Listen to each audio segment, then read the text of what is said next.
بچه‌ها امروز قراره ببرن توی یه توپ اتفاقای خفن. همراه من فقط بیاید همراه من باشید تا آخرش اتفاقای خفن درجه یک از این به بعد با هم.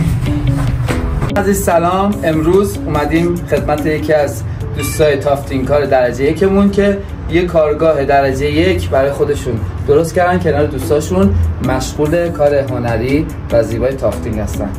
آیه منافی سلام. سلام، عرض ادب. من منافی هستم، تأسیس کننده برند رافرای. موفق باشید. آیه منافی از کجاش کار شروع کردید؟ من حدود 2 سال پیش این کار رو شروع کردم. اوایلش یه شغل اولی داشتم، با درآمدش پسندازی رو به دست آوردم که خواستم کار خودم رو بزنم. با این کار از طریق این اینستاگرام و یوتیوب آشنا شدم و یواش یواش وارد شدم. وسایلش رو خریدم و ذره ذره آزمون و خطا کردم روی پارچه‌های مختلف، با کامواهای مختلف، با چسب‌های مختلف کارم رو تموم کردم و حالا به این درجه رسیده که نزدیک 3-4 ماه با دوستای خودم یک کارگاهی رو تأسیس کردیم که این کار رو حرفه‌ای‌تر انجام بدیم.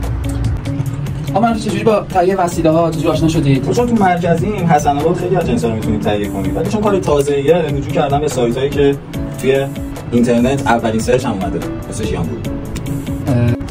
چقدر آزمون خطا بوده؟ چقدر به قول معروف آدمایی که اوایلش خیلی هدر رفتش من بود اولیه که گرفتم، چون هم بلد نبودم باشون چجوری کار کنم، همین که کیفیت‌ها اولش اون شکل استانداردی که انتظار داشتم نبود، چه حالت پارچه چه چسبی که خرید می‌کردم، ولی بعد آزمون خطا به بهترین پارچه و بهترین چسب دستیابی پیدا کردم.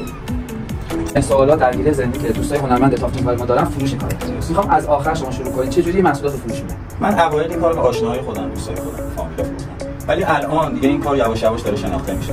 توی اینترنت آگهی کردم، سایت دیوار، اینستاگرام و یواش یواش داره سفارش از مردم حساب می‌کنه. چند وقت طول کشید که این به قول خودم خاطره‌اش تموم بشه و به درآمد؟